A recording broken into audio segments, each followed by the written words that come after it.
Hello दोस्तों, नमस्कार। स्वागत है एक बार फिर से आप सभी के अपने प्रिय चैनल पर। दोस्तों आपको बता दें जो अभी की सबसे बड़ी खबर आ रही है, जहां क्वाड समिट में रशिया पर बोले बिना यूक्रेन पर बहुत कुछ कह गए प्रधानमंत्री नरेंद्र मोदी जी। जी हाँ दोस्तों, पूरी दुनिया को दिया अब तक का सबसे बड़ा संदेश। बताएंगे दोस्तों क्या है बड़ी खबर, और इसी बीच आपको बताएंगे जहाँ जो बाइडेन से मिलने के बाद दोस्तों जो बाइडेन ने प्रधानमंत्री नरेंद्र मोदी जी को भारत के साथ दोस्ती को लेकर, वो भी पूरे दुनिया में सबसे अहम दोस्ती को लेकर बात कही है। दोस्तों बताएंगे क्या कहा जो बाइडेन ने, और इसी बीच बताएंगे आपको जहां पर प्रधानमंत्री नरेंद्र मोदी जी ने चाइना को दिया बड़ा संदेश। अच्छाई की ताकत है क्वाड, हिंद प्रशांत क्षेत्र को बना रहा बेहतर। जी हाँ दोस्तों, साथ ही आपको बताएंगे जब भारतीय सेना के टॉप जनरल ने बताया है रशिया यूक्रेन युद्ध से भारत को क्या सीख मिली है। दोस्तों आपके साथ भी हम ये खबर शेयर करेंगे दोस्तों, और साथ ही आपको बताएंगे जहां पर विधानसभा में अखिलेश यादव को सीएम योगी आदित्यनाथ का बड़ा जवाब। बताएंगे क्या जवाब दिया है दोस्तों योगी जी ने अखिलेश यादव को। तो हर तरह की जानकारी हम आपको अभी बताने वाले हैं, तो आराम से बने रहेगा वीडियो के अंत तक। और अभी खबरों में आगे बढ़ने से पहले हमेशा की तरह मानते हैं कि मोदी जी है तो हर चीज संभव है, भारतीय सेना है तो अपना देश गर्व से जी रहा है दोस्तों, और आपको भी भारतीय होने पर शान है। और मानते हैं भारत देश नंबर 1 देश, और भारत की विदेश नीति सबसे बेस्ट है, सबसे टॉप की है। तो इस वीडियो को अभी कर दीजिए लाइक, चैनल को कर दीजिए सब्सक्राइब, बेल आइकन दबाइए, साथ ही कमेंट बॉक्स में लिख दीजिएगा जय हिंद। जी हाँ दोस्तों, तो चलते हैं पहली और सबसे बड़ी खबर की तरफ, जहां क्वाड समिट में रशिया पर बोले बिना ही यूक्रेन पर बहुत कुछ कह गए पीएम मोदी जी। दुनिया को दिया संदेश। बता दें प्रधानमंत्री नरेंद्र मोदी जी ने टोक्यो में क्वाड लीडर्स समिट में रशिया का तो नाम नहीं लिया, लेकिन यूक्रेन पर अपनी बात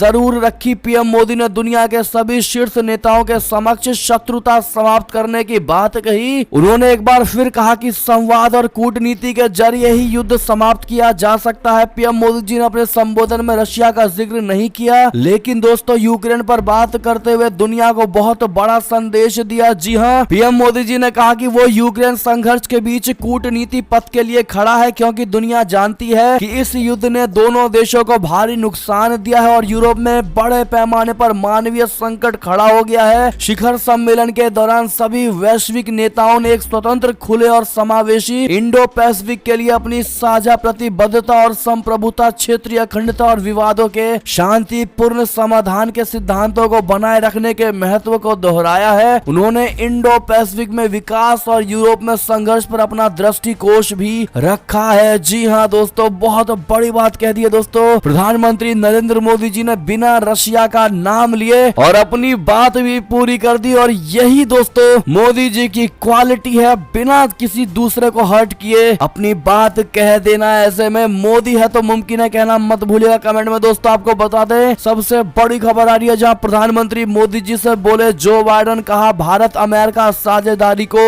धरती पर सबसे नजदीकी बनाना चाहता हूं। जी हाँ दोस्तों, क्वाड लीडर समिट के तुरंत बाद प्रधानमंत्री नरेंद्र मोदी जी ने मंगलवार को टोक्यो में अमेरिकी राष्ट्रपति जो बाइडेन से मुलाकात की। ये बैठक 11 अप्रैल को हाल ही में वर्चुअल मोड में बातचीत करने के बाद उनके नियमित संवाद की निरंतरता का प्रतीक है। द्विपक्षीय बैठक में प्रधानमंत्री नरेंद्र मोदी जी ने कहा कि भारत और अमेरिका की रणनीतिक साझेदारी सही मायने में एक विश्वास की साझेदारी है। कई क्षेत्रों में हमारे समान हितों ने इस विश्वास के रिश्तों को मजबूत किया है। हमारे बीच व्यापार और निवेश में भी लगातार विस्तार हो रहा है, हालांकि ये हमारी ताकत से बहुत कम है। तो वहीं दोस्तों अमेरिका के राष्ट्रपति जो बाइडेन ने प्रधानमंत्री नरेंद्र मोदी जी से कहा मुझे खुशी है कि हम भारत अमेरिका टीकाकरण कार्यक्रम का नवीनीकरण कर रहे हैं। उन्होंने कहा कि वे भारत अमेरिका साझेदारी को आगे ले जाने के लिए प्रतिबद्ध हैं। जो बाइडेन ने कहा कि वे भारत अमेरिका साझेदारी को पृथ्वी की सबसे निकटतम साझेदारियों में से एक बनाने के लिए प्रतिबद्ध है। जी हाँ दोस्तों, बाइडेन ने कहा कि प्रधानमंत्री मोदी जी हमारे देश के साथ मिलकर बहुत कुछ कर सकते हैं और करेंगे भी। मैं हमारी अमेरिका भारत साझेदारी को धरती पर मौजूद सबसे करीबी साझेदारी बनाने के लिए प्रतिबद्ध हूँ। अमेरिका के राष्ट्रपति ने यूक्रेन युद्ध का जिक्र करते हुए कहा कि हमने यूक्रेन पर रशिया के क्रूर और गैर न्याय संगत आक्रमण के चल रहे प्रभावों और पूरे विश्व व्यवस्था पर इसके प्रभाव पर भी चर्चा की है। इन नकारात्मक प्रभावों को कैसे कम किया जाए, इस पर अमेरिका और भारत बारीकी से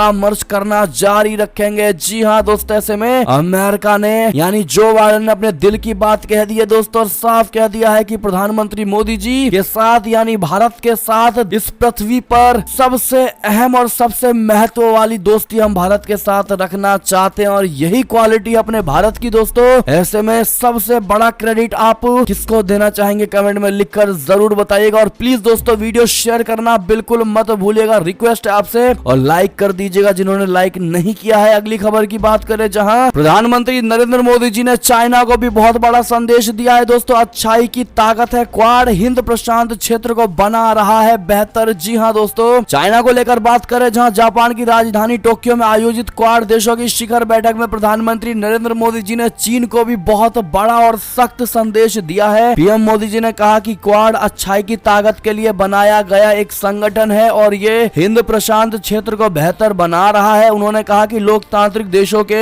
बीच आपसी विश्वास लोकतांत्रिक देशों को नई ऊर्जा देगा। उन्होंने कहा कि बहुत कम समय में क्वाड ने दुनिया में अपनी महत्वपूर्ण जगह बना ली है। इससे पहले चाइना इस शिखर सम्मेलन पर भड़क गया था और उसने कहा था कि क्वाड का फेल होना तय है। जी हाँ दोस्तों, अगली खबर की बात करें, जहां भारतीय सेना के टॉप जनरल ने बताया कि रशिया यूक्रेन युद्ध से मिली सीख की ताकत होगी तभी आपकी इज्जत होगी। जी हाँ दोस्तों, रशिया यूक्रेन के बीच 3 महीने बीत जाने के बाद भी युद्ध अभी तक जारी है। यूक्रेन का इतना लंबा प्रतिरोध न सिर्फ रशिया के लिए आश्चर्यजनक है, बल्कि उसने उन रक्षा विशेषज्ञों की उन संभावनाओं को भी खारिज कर दिया है जो ये कहते रहे हैं कि अब पारंपरिक युद्ध का दौर खत्म हो गया है। इस युद्ध ने एक सबक दिया है कि अगर आप सुरक्षित रहना चाहते हैं तो आपको शक्तिशाली होना पड़ेगा और ताकत रखनी पड़ेगी, और ये मानना है भारतीय सेना के लेफ्टिनेंट जनरल और पूर्वी कमांड के general officer commanding in chief Rana Pratap Kalita का। जी हाँ दोस्तों, जनरल कालिता ने कहा कि रशिया यूक्रेन युद्ध से कुछ बातें स्पष्ट रूप से सामने आती हैं। उनमें से सबसे ज्यादा महत्वपूर्ण हॉर्ड पावर का होना है। आखिरकार एक देश तभी आपका सम्मान करेगा जब आपके पास कठोर शक्तियां होंगी। क्या दोस्तों आप इनकी बात का समर्थन करेंगे, इनके विचारधारा का समर्थन करेंगे दोस्तों? हाँ या ना में जवाब जरूर दीजिएगा दोस्तों। और आपकी जानकारी के लिए आपको बताते हैं, भारत भी दोस्तों पावरफुल कंट्री बन चुका है। इसके लिए हमें गर्व है, हम भारतीय कहना मत भूलिएगा। अगली खबर की बात करें, जहां इस्लामाबाद चलो इमरान खान का शक्ति प्रदर्शन का ऐलान, घबराए शहबाज शरीफ करा सकते हैं चुनाव इलेक्शन। जी हाँ दोस्तों, पाकिस्तान में राजनीतिक उथल पुथल जारी है। पूर्व प्रधानमंत्री इमरान खान को सत्ता से बेदखल करने के कारण शहबाज शरीफ के नेतृत्व में कम से कम 9 राजनीतिक दलों की गठबंधन सरकार बनी थी, जो बेहद अनिश्चित रास्ते पर चलती दिखाई दे रही है। शहबाज शरीफ के नेतृत्व वाली गठबंधन सरकार के लिए आर्थिक एवं राजनीतिक चुनौतियों के बीच वर्तमान व्यवस्था को संभालना इतना आसान नहीं है। ऐसे कई कारण हैं जिन्हें देखते हुए लगता है कि शरीफ सरकार जल्दी से जल्दी चुनाव कराने के लिए मजबूर हो सकती है। जी हाँ दोस्तों, प्रधानमंत्री शहबाज शरीफ खुद को एक मुश्किल स्थिति में महसूस कर रहे हैं, क्योंकि वो अपने गठबंधन दलों के नेतृत्व और अपनी ही राजनीतिक